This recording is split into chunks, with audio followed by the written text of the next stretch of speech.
তোমরা শেখ হাসিনার সাথে একসঙ্গে দাঁড়িয়েছিল। পরে মা যখন দেখলা যে নির্বাচনে যাওয়ার পরে আওয়ামী লীগের নেতা কর্মীরা তোমাদেরকে আর চিনতেছে না, তোমাদেরকে পিটাচ্ছে, তখন সেখান থেকে বের হয়েছে, তোমরা আবার অন্যদিকে যাচ্ছ। তোমাদের চরিত্র তো ফ্যাসিবাদের থেকে বাইরে। কি আমি যখন এই সমস্ত বক্তব্যগুলো দেই, তখন আমি মাঝে মাঝে ফেসবুকে দেখি অনেক লোক এই বিষয়ে বিরূপ মন্তব্য করে।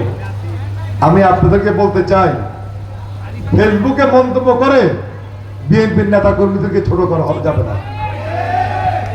আমরা উড়ে এসে ঝুড়ে বসি নাই। আপনি সবকিছু ফালাই দিবেন আর আমরা বসে বসে কলা খাবো, এটা চিন্তা করা আপনার ঠিক না। যদি কখনো প্রয়োজন হয় রাজপথে, অবশ্যই আপনাদের সাথে আমাদের দেখা হবে। সেদিন প্রমাণ হবে শহীদ জিয়ার আদর্শের সৈনিকরা কতটুকু পারে আর কতটুকু পারে না। হ্যাঁ, প্রশ্ন করতে পারেন, অনেকে বলেন যে 16 বছর আওয়ামী লীগের বিরুদ্ধে আন্দোলন করে আমরা কিছু করতে পারি নাই।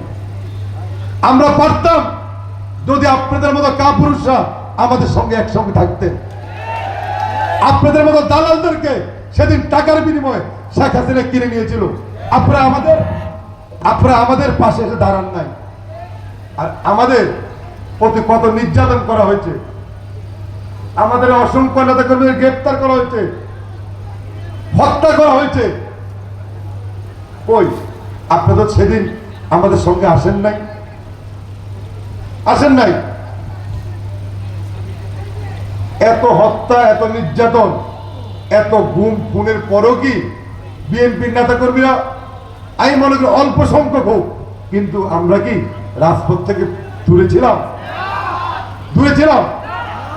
আপনারা আজকে যারা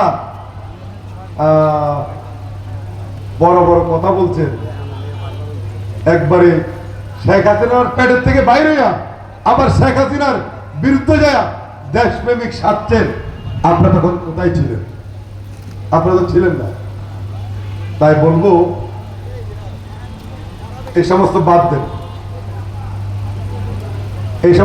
দেন, মানুষকে বোকা বানানোর চেষ্টা করবেন না। বাংলাদেশের মানুষ এখন আর বোকা নেই।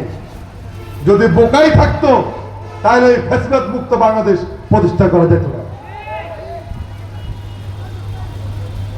প্রিয় বন্ধুরা, আজকে